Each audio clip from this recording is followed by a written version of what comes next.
Did you know that today is Cheaters Day? It's not exactly a Hallmark holiday, but the biggest day for people to cheat on their significant others. Suspicious spouses buying everything from GPS systems to hidden cameras to get this semen detectors to help catch their lovers in the act.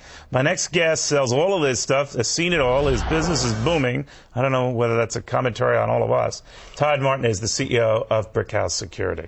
Why is this a big time of year for this? Cheating season really starts in January when the credit card bills for the Christmas season come back. People see that the bill for Tiffany's looks a little bigger than the little trinket they got for Christmas, and they wonder where that money was spent. By the time Valentine's Day rolls around, any suspicions that have been there laying dormant can become much more than dormant if someone's late for dinner or it seems like they may not be available for that romantic evening. So telltale signs like the spouse saying, I hate you, aren't good enough, right? No, when that happens, it gets a little easier. Right. All right, so who are mostly your customers?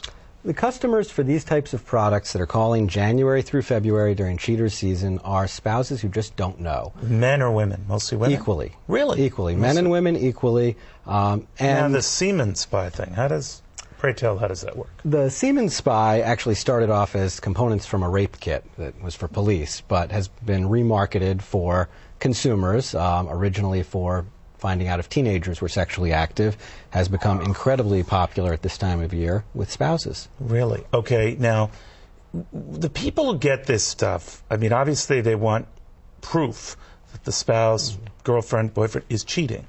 What do they do afterwards if they get that confirmation? Well, about 50% of the time they find out that their suspicions were accurate. Is that so? So half the time they're right? But half the time they sleep better at night knowing they have a faithful spouse and they were being overly paranoid. What we're really selling here is a good night's sleep. Does the spouse being spied on, if they weren't doing anything wrong, that spouse, boyfriend, girlfriend's got to feel pretty depressed, right? If they weren't doing anything wrong, they'll never know that anyone was checking. Yeah, but what does it say about a relationship that the suspicion is such that they were?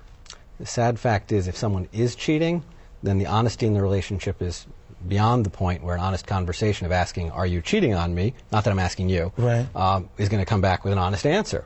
So on Cheaters Day, I guess the day before Valentine's Day, this is the time when guys or gals are going to have their fun with their significant other who isn't their significant spouse. Yes. Now is the time when, this is the straw that breaks the camel's back. Right. Someone who has been feeling paranoid that something might be going on behind their back. The Christmas season came by, the paranoia went up a level. Valentine's Day Someone got is something the hilt. from Tiffany's, and it wasn't them. I got a Wisconsin cheese log. All right, let's say it, Todd. But your business is booming as a result. It's an interesting peak in our business during this time of the year. Most of the year is a lot more boring. We're selling to businesses, law enforcement. January and February, the phone calls are a lot different.